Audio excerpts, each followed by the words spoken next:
రానున్నది యువజన రాజ్యం ఎగురుతున్న జెండాలై యంగ్ లీడర్స్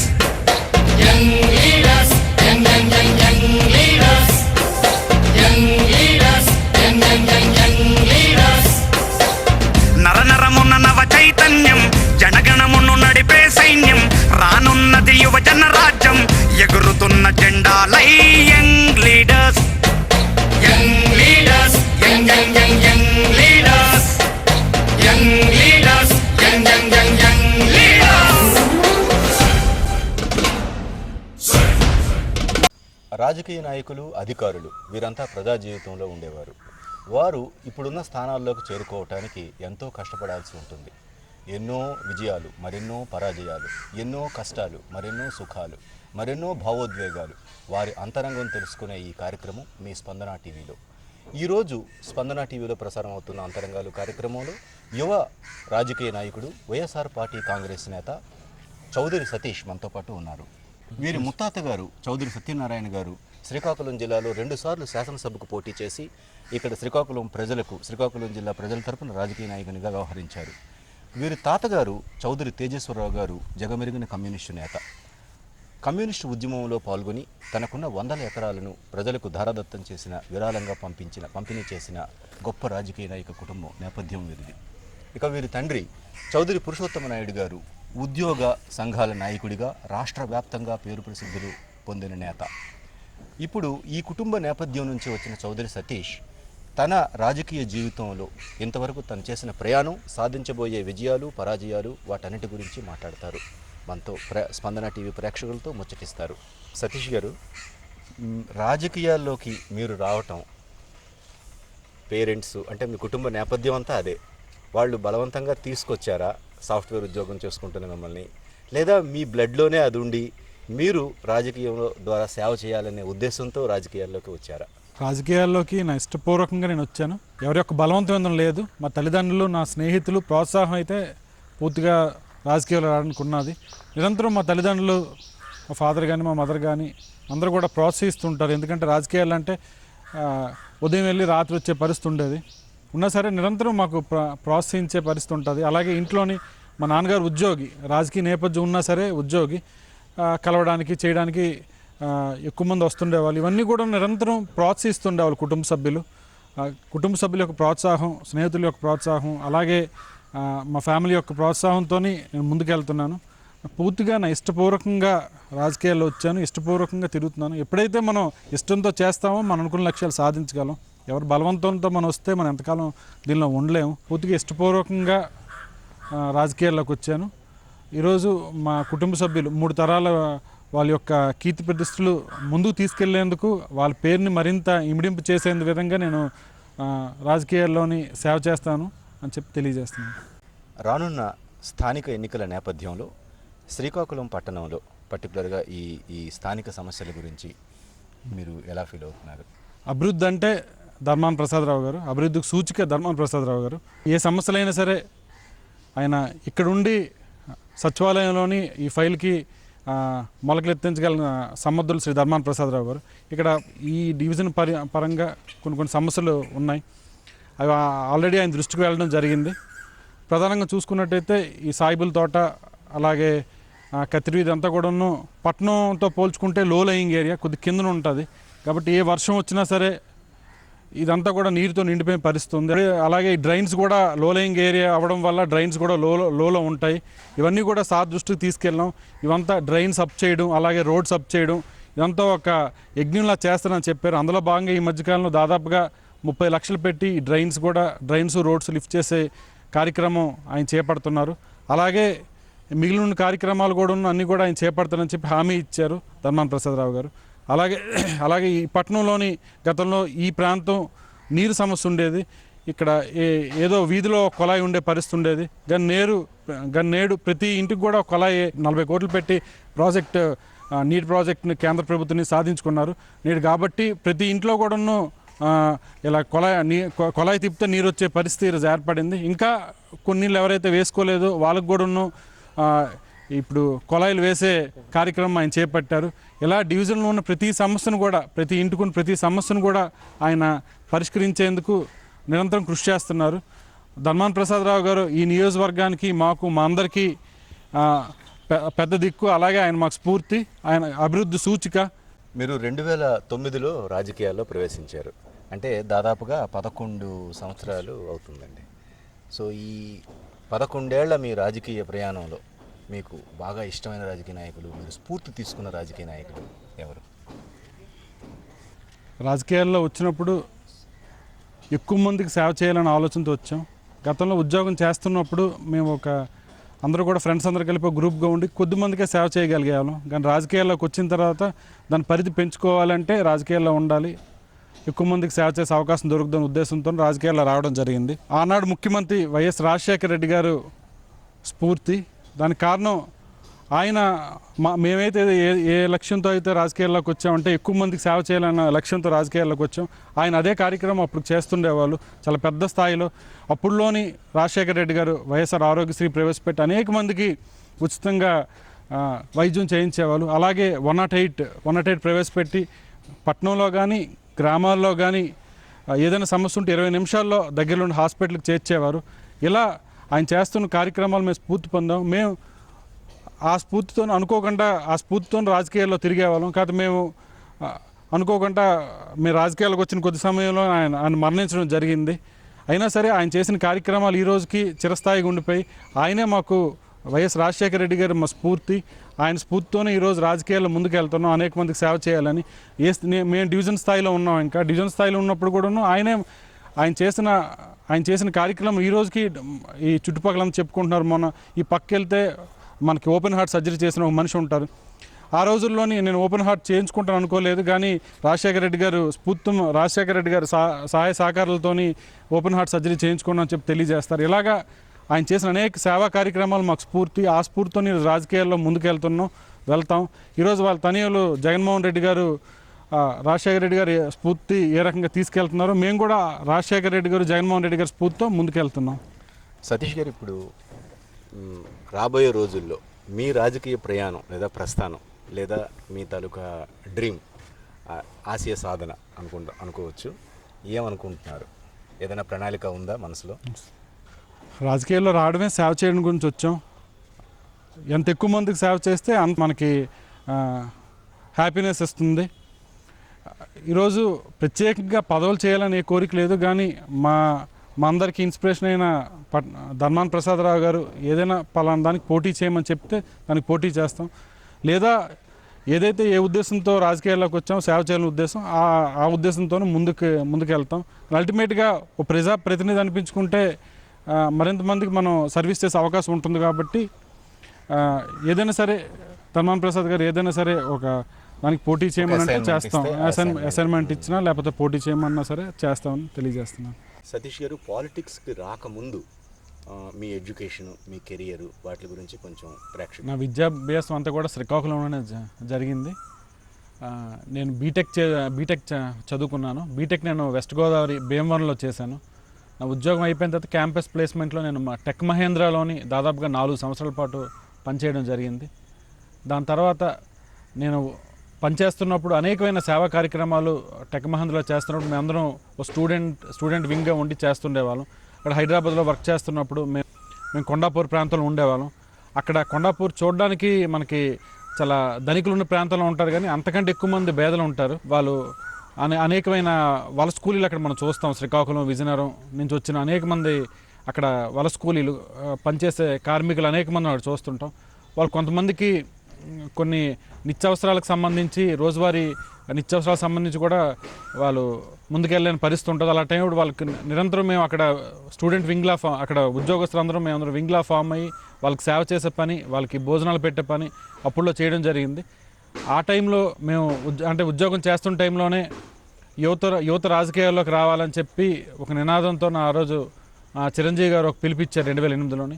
దానికి ఆకర్షితులై చాలామంది నాతో పాటు అనేక మంది అక్కడ హైదరాబాద్లో ఉంటున్న మేము ఫస్ట్ హైదరాబాద్లో చిరంజీవి గారిని కలుసుకోవడం జరిగింది. దాని తర్వాత మేము శ్రీకాకుళం జిల్లా వాస్ కింద ఇక్కడ ఆయన పర్యటన ప్రారంభించిన తర్వాత ఆయనతో పాటు ఆయన టూర్ షెడ్యూల్లో తిరగడం జరిగింది. మీ ముత్తాత చౌదరి సత్యనారాయణ గారు శ్రీకాకుళం జిల్లా నుంచి 2 సార్లు ఎమ్మెల్యేగా గెలిచారు. మీ తాతగారు చౌదరి తేజేశ్వరరావు గారు పేరు పరిచయం అవసరం లేని వ్యక్తి. శ్రీకాకుళం జిల్లా కమ్యూనిస్టు పోరాటంలో ఆయన పాత్ర చాలా కీలకమైంది.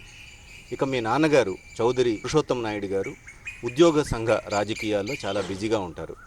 ఇట్లాంటి రాజకీయ కుటుంబ నేపథ్యం నుంచి వచ్చిన మీరు రాజకీయాల్లోకి రావటం కొత్త కాదు, వింత కాదు. కానీ దీనికి సంబంధించి మీ కుటుంబ నేపథ్యం గురించి మరిన్ని విశేషాలు చెప్పండి సార్. తాతగారి తండ్రి అంటే మా ముత్తాతగారు చౌదరి సత్యనారాయణ గారు 2 సార్లు శాసనసభ్యులుగా పనిచేయడం జరిగింది. అప్పుడులో 6-5 సంవత్సరాలు శాసనసభ్యుల కింద ఉండేవాళ్ళు. ఇప్పుడు టర్మ్ 5 సంవత్సరాలు. కానీ దాదాపుగా 12 సంవత్సరాల పాటు ఒకసారి పొందూరు నియోజకవర్గం నుంచి, మరోసారి హెచ్చర్ల నియోజకవర్గం నుంచి శాసనసభ్యులుగా ఆయన ఉన్నారు. ఆయన అప్పుడులోని సైకిల్ ఎమ్మెల్యే అనేవాళ్ళు. ఆయన సైకిల్ మీదే ప్రయాణం చేస్తూ ప్రజా సమస్యలు ఏమైనా ఉన్నా సరే అక్కడే వాళ్ళకి సైకిల్ మీద ఎక్కించుకుంటూ కలెక్టర్ ఆఫీస్కి వెళ్ళేవాళ్ళు. అలాగే అది కాకుండా ఎవరైనా ఆయనకు సమస్య అని చెప్పి వస్తే అక్కడికక్కడే ఆయన జేబులో స్టాంప్ ప్యాడ్, పెన్ ఉండేది. అక్కడికక్కడే సంతకం పెట్టి ఆ సమస్యను పరిష్కరించడానికి అవసరమైన కృషి చేసేవాళ్ళు. అలా ఆయన పేదల ఎమ్మెల్యే కింద, సైకిల్ ఎమ్మెల్యే కింద పిలువబడ్డారు. ఆయన ఇప్పుడు చూసుకున్నట్టయితే ఆయన ఎక్కడ ఏ ఫోటోలో చూసుకున్నా సరే సైకిల్ పట్టుకొని నిలబడిన ఫోటోలు మనకు కనబడుతుంది. అంత ప్రాచుర్యంగా సైకిల్ ఎమ్మెల్యే ప్రాచుర్యంలోకి వచ్చారు ఆయన పేదల మనిషి. అలాగే తేజేశ్వరరావు గారు మా తాతలు కొన్ని 100 ఎకరాల భూస్వామి. మా తాతయ్య గారికి వంశపారంపర్యంగా కొన్ని 100 ఎకరాలు ఆయనకి వచ్చాయి. 68 ప్రాంతంలోని అనేక మంది భూస్వాములు వాళ్ళ నిరంకుశమైన వైఖరి ఉండేది. ఆ వైఖరికి వ్యతిరేకంగా చౌదరి తేజేశ్వరరావు గారు అప్పటికి 100 ఎకరాలు ఉన్నా సరే చాలా వరకు ప్రజలకు దానం చేసి ఆయన కూడా భూస్వాములకు వ్యతిరేకంగా పోరాటం చేశారు. మా భూములు కూడా అనేకమైన మా చుట్టుపక్కల ఉన్న SC, ST దళిత సోదరులకి ఆయన కూడా ఈ భూస్వామి పోరాటంలోని పాల్గొన్నారు.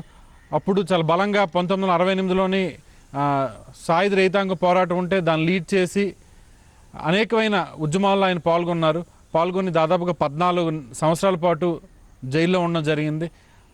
తాతయ్యతో పాటు నానమ్మ కూడా సహధర్మచారి, అంటే ఉద్యమాల్లో కూడా సహధర్మచారి కింద ఉన్నది ఆమెకు కూడాను అప్పుడు ఈ సాయుధ రైతాంగ పోరాటంలో పాల్గొన్నందుకు దాదాపుగా 14 సంవత్సరాలు జైలు జీవితం గడిపారు ఇద్దరు కూడాను. దాని తర్వాత వచ్చిన తర్వాత కమ్యూనిస్ట్ పార్టీలో జాయిన్ అవ్వడం, అనేకమైన పోరాటాలు చేయడం మీ అందరికీ సుపరిచితమే.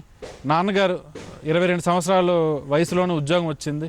ఉద్యోగం వచ్చిన తర్వాత జనరల్గా బ్లడ్ అనేది ఉంటుంది కాబట్టి ఉద్యోగాలకు సంబంధించి పోరాటంలో నిరంతరం పాల్గొనడం అలాగే ఉద్యోగ సమస్యలకు సంబంధించి పరిష్కరించడానికి అనేక విధాలుగా కృషి చేయడం నాన్నగారు చేస్తూనే ఉన్నారు. నేటికి దాదాపుగా 30 సంవత్సరాల నుంచి ఉద్యోగ సమస్యల మీద వాళ్ళకి కావాల్సిన బెనిఫిట్స్ గురించి నిరంతరం పోరాటం చేసిన వ్యక్తి చౌదరి పురుషోత్తం నాయుడు గారు. వాళ్ళందరినీ కూడా నేను స్ఫూర్తిగా తీసుకొని ఈరోజు రాజకీయాల్లోకి వచ్చాను. ఈరోజు రాజకీయాల్లోకి వచ్చానంటే సేవ చేయాలని ఉద్దేశంతో వచ్చాను. ఈనాడు కూడా ఏదో పదవులు ఆశించి ఏది కూడా చేయలేదు. ఈరోజు కూడాను ఇంటికి వచ్చే అనేక మందికి మనకు తోచిన విధంగా సాయం చేసే పనే చేస్తాం, కానీ ఏదో పదవులు ఎప్పుడు కూడా ఆశించి ముందుకెళ్ళలేదు. భవిష్యత్తులో కూడా ఏదైనా అవకాశం వస్తే ఆ పదవిని కూడా సేవకి ఉపయోగిస్తానని చెప్పి తెలియజేస్తున్నాను. శ్రీకాకుళం పట్టణంలోను, శ్రీకాకుళం జిల్లాలోను, రాష్ట్రంలోను రాజకీయాల్లో యువతరం ప్రాధాన్యత పెరిగింది. ఈ నేపథ్యంలో సతీష్ గారి అభిప్రాయం తెలుసుకుందాం. మన రాష్ట్ర జనాభాలో దాదాపుగా 60% యువతే ఉంది. ఈరోజు మనం ఏదైనా కాలేజ్కి వెళ్ళి మీరు దేనికి వెళ్తారని అడిగితే ఏ రంగంలోకి మీరు వెళ్తారంటే కొంతమంది ఇంజనీర్ల కింద, కొంతమంది డాక్టర్ల కింద, లేక కొంతమంది IASలు చదువుతానని చెప్పి వాళ్ళ చేతులు ఎత్తే పరిస్థితి ఉంది. రాజకీయాలకు ఎవరైనా వస్తారని అంటే చాలా తక్కువ మంది చేతులు ఎత్తే పరిస్థితి ఈరోజు మన కాలేజీల్లో ఉంది. కానీ అనేక మంది ఈరోజు మనం జగన్మోహన్ రెడ్డి గారిని కానీ, లేకపోతే కేంద్రంలో ఉన్న మోడీ గారిని కానీ స్ఫూర్తిగా తీసుకుని అనేక మంది ఈరోజు రాజకీయాల్లోకి యువత రావడం జరుగుతుంది. ఈరోజు మన జగన్మోహన్ రెడ్డి గారు యువతని అనేక విధాలుగా ప్రోత్సాహం అందిస్తున్నారు. మన పట్టణంలో చూసుకుంటే అనేక మంది, మన ధర్మాన ప్రసాద్ గారు అబ్బాయి చిన్ని గారు యువత, మా ఫ్యూచర్ దిశ లీడర్ ధర్మాన రామ్మనోహర్ నాయుడు గారు. ఈరోజు యువతకి రాజకీయాల్లో రావడానికి జగన్మోహన్ రెడ్డి గారు ఒక స్ఫూర్తి. అలాగే ఈ నియోజకవర్గంలో చూసుకుంటే ధర్మాన రామ్మనోహర్ నాయుడు నిరంతరంగా మమ్మల్ని ఎంకరేజ్ చేస్తూ ఉంటారు. రాజకీయాల్లో కొత్త తరం అంతా కూడాను వస్తున్నప్పుడు అనేక మంది అడుగుతుంటారు, మీరు రాజకీయాల్లోకి వస్తున్నారు కదా, మీరు ఏ రకంగా ఈరోజు ఈ కుళ్ళిన రాజకీయాలు ఏ రకంగా మీరు ముందుకెళ్తారని. కానీ మేము అందరం కూడా సేవ చేయడానికి వచ్చాం. అందరితో మమేకం అవ్వడానికి వచ్చాం. అలాగే రాజకీయాల్లో పెద్దలను గౌరవించుకుంటూ మేము సర్వీస్ చేస్తూ ముందుకు వెళ్తున్నామని చెప్పి తెలియజేస్తున్నాను. ఈరోజు ఇటు జిల్లాలోనూ అటు రాష్ట్రంలోనూ రాజకీయాలు ఒక పరిపక్వ దశకు చేరుకున్నాయి. దాదాపుగా తొలితరం నుంచి మలితరానికి వారసత్వంగా రాజకీయాలు అందించేది, అలాగే కొత్త తరంగంగా యువత రాజకీయాల్లోకి రావటం, ఈ రెండింటిని మనం చూస్తున్నాం. ఈ నేపథ్యంలో చౌదరి సతీష్ ప్రస్తుత రాజకీయాల గురించి ఆయన అభిప్రాయం అడిగి తెలుసుకుందాం. ఇప్పుడు నేను వైఎస్ఆర్సీపీలో గడిచిన 2 సంవత్సరాల నుంచి కూడా ప్రయాణం సాగుతుంది. మా ముఖ్యమంత్రి గారు జగన్మోహన్ రెడ్డి గారు అనేకమైన సంక్షేమ అభివృద్ధి కార్యక్రమాలు గడిచిన 2 సంవత్సరాల నుంచి చేయడం జరుగుతుంది. ఆయన ఎలక్షన్కి వెళ్ళే ముందు ఏవైతే హామీలు ఇచ్చారో అవన్నీ కూడాను నవరత్నాలు కావచ్చు, అలాగే ప్రతి జిల్లాలో జరిగే ఫ్లాగ్షిప్ డెవలప్మెంట్ ప్రోగ్రామ్స్ కావచ్చు, అన్నీ కూడాను అది ఆయన ఏవైతే హామీలు ఇచ్చారో అవన్నీ కూడాను ఇంప్లిమెంట్ చేస్తూనే ఉన్నారు. దాదాపుగా 129 హామీలు మేనిఫెస్టోలు ఇవ్వడం జరిగింది. ఇస్తే 107 హామీలు అమలు చేశారు. దాదాపుగా 6.5 కోట్ల మంది లబ్ధిదారులకి 95,000 కోట్ల రూపాయలు ఈ రెండు సంవత్సరాల్లో సంక్షేమ కార్యక్రమాల ద్వారా ఇవ్వడం జరిగింది. అలాగే ప్రతి జిల్లాలో కూడా ఆయన చెప్పిన ఫ్లాగ్షిప్ డెవలప్మెంట్ ప్రోగ్రామ్స్ అంటే స్టేట్లో పోలవరం కావచ్చు, మన జిల్లాలో వంశధార కావచ్చు, అలాగే మన శ్రీకాకుళం పట్టణానికి సంబంధించి ఇంటిగ్రేటెడ్ కలెక్టర్ ఆఫీస్ కావచ్చు, పనులన్నీ కూడా చాలా సర్వేగంగా జరుగుతున్నాయి. ఆయన ఆధ్వర్యంలోని ఈ ఆంధ్రప్రదేశ్ సర్వతోముఖ అభివృద్ధి చెందుతుంది. అలాగే సంక్షేమ రాజ్యంగా ఈరోజు ఆంధ్రప్రదేశ్ ముందుకెళ్తుంది. అలాగే మీ అందరూ కూడా ధర్మాన ప్రసాద్ గారి నాయకత్వంలో శ్రీకాకుళం నియోజకవర్గంలో ముందుకు సాగుతున్నాం. ధర్మాన అంటే డెవలప్మెంట్. ఈరోజు శ్రీకాకుళంలో జరిగిన ప్రతి డెవలప్మెంట్ కూడా ధర్మాన ప్రసాద్ గారి ఆధ్వర్యంలోని ఆయన హయాంలో జరిగిందని చెప్పి మేము చాలా గర్వంగా తెలియజేస్తున్నాం. గతంలో ఆయన మంత్రిగుండ సమయంలో ఈ శ్రీకాకుళం పట్టణానికి రిమ్స్ కావచ్చు, లేకపోతే అంబేద్కర్ యూనివర్సిటీ కావచ్చు, లేకపోతే వంశధార సెకండ్ ఫేజ్ కావచ్చు, అలాగే 80 ఫీట్ రోడ్ కావచ్చు, ఇంటిగ్రేటెడ్ కలెక్టర్ ఆఫీస్ శంకుస్థాపన కావచ్చు, ప్రతిది కూడా ఆయన హయాంలో జరిగిందే. ఈరోజు దానికి అనుసంధానంగా నెక్స్ట్గా ఈరోజు పట్టణంలో అనేకమైన అభివృద్ధి కార్యక్రమాలు కూడా ఆయన హయాంలో జరుగుతున్నాయి. గతంలో ఆయన పెద్ద మార్కెట్ అనేది డెవలప్ చేశారు. అనేకమైన కోర్టు కేసుల వల్ల రాయిపోవడం జరిగింది. మళ్ళీ ఇప్పుడు ఆయన ఎప్పుడైతే 2014 నుంచి 19 మధ్యన ఆయన ఎమ్మెల్యేగా ఆయన టీడీపీ ఎమ్మెల్యే అయినట్టు పూర్తిగా పెద్ద మార్కెట్ అలా ఉండిపోవడం జరిగింది. మళ్ళీ ఆయన శాసనసభ్యులు అయిన తర్వాత సర్వేగంగా అవన్నీ పనులు ప్రారంభించి ఈరోజు అందరికి కూడా షాపులు అలొకేట్ చేయడం జరిగింది. అలాగే ఈరోజు శ్రీకాకుళం పట్టణంలో ప్రతి మారుమూలలో కూడా సీసీ రోడ్లు, డ్రైన్లు మళ్ళీ అభివృద్ధి కార్యక్రమాలు చాలా స్పీడ్గా జరుగుతున్నాయి. మొన్న రీసెంట్గా మా డివిజన్లో కూడాను దాదాపుగా 19 లక్షల రూపాయలు సీసీ రోడ్లు, మరో 9 లక్షల రూపాయలు డ్రైన్లు శాంక్షన్ చేసి అభివృద్ధి కార్యక్రమాలు ఆయన చేపట్టారు. ఈ రకంగా ధర్మాన ప్రసాదరావు గారు అంటే అభివృద్ధి అని చెప్పి మరోసారి నిరూపించుకోవడం జరిగింది. ఆయన నాయకత్వంలో మేము అందరం గర్వంగా పనిచేస్తున్నాం తెలియజేస్తున్నాను. మీరు ఇప్పుడు చెప్పినట్టుగా 11 ఏళ్ళు అయింది మీరు రాజకీయాల్లోకి వచ్చి. ఇప్పుడు వస్తున్న యువతరం, ఇంకా రాజకీయాల్లోకి రాబోతున్న యువతరానికి మీరు ఇచ్చే సలహా సూచనలు ఏంటి? ఈరోజు రాజకీయ నాయకులంటే ప్రజల్లో కొంత తప్పుడు అభిప్రాయం ఉన్నది. అంటే వీళ్ళు ఏదైనా చేస్తారు, వీళ్ళు ఏదైనా చేయించగలరు, లేకపోతే ఈరోజు రూల్స్ బ్రేక్ చేసి ముందుకెళ్తారని ఒక అభిప్రాయం ఉంది. కానీ ఈరోజు కొత్తగా వచ్చిన నేను తెలియజేస్తాను ఏంటంటే రాజకీయాల్లోకి వచ్చేది సేవ చేయడానికి, మరింత మందికి చేరువవడానికి, అలాగే రాజకీయాల్లోని మమేకమై ఎక్కువ మంది రిలేషన్స్ పెంచుకోవడానికి. అలాగే ఈరోజు మనం కొత్తగా వస్తున్న యువతకి కూడా నేను చెప్పేది ఏంటంటే ఈరోజు రాజకీయ నాయకులంటే సమాజంలో ఒక తప్పుడు అభిప్రాయం ఉన్నది. ఏదైనా రూల్స్ బ్రేక్ చేసి ముందుకెళ్తారని చెప్పి ఒక తప్పుడు అభిప్రాయం ఉంది. నేను యువతకి చెప్పేది ఒకటే, ఈరోజు రాజకీయాల్లో మీరు రావాలంటే సేవ చేయడానికి రండి. అలాగే దీనిలో ఎక్కడ కూడాను తప్పుడు మార్గంలో వెళ్ళడానికి ఈ రాజకీయాల్లోకి అయితే రాకండి. మీరు బయట ఉన్నా సరే లేకపోతే రాజకీయాలు ఉన్నా సరే ఎక్కువ మందిని కలుపుకొని వెళ్ళేందుకు ప్రయత్నం చేయండి అని చెప్పి యువతకు నేను తెలియజేస్తున్నాను. థ్యాంక్ యూ సతీష్ గారు. ఇది ఈ వారం స్పందన టీవీలో ప్రసారమైన అంతరంగం విశేషాలు. వచ్చే వారం మరో విశిష్ట అతిథితో మళ్ళీ కలుసుకుందాం. అంతవరకు సెలవు, నమస్కారం.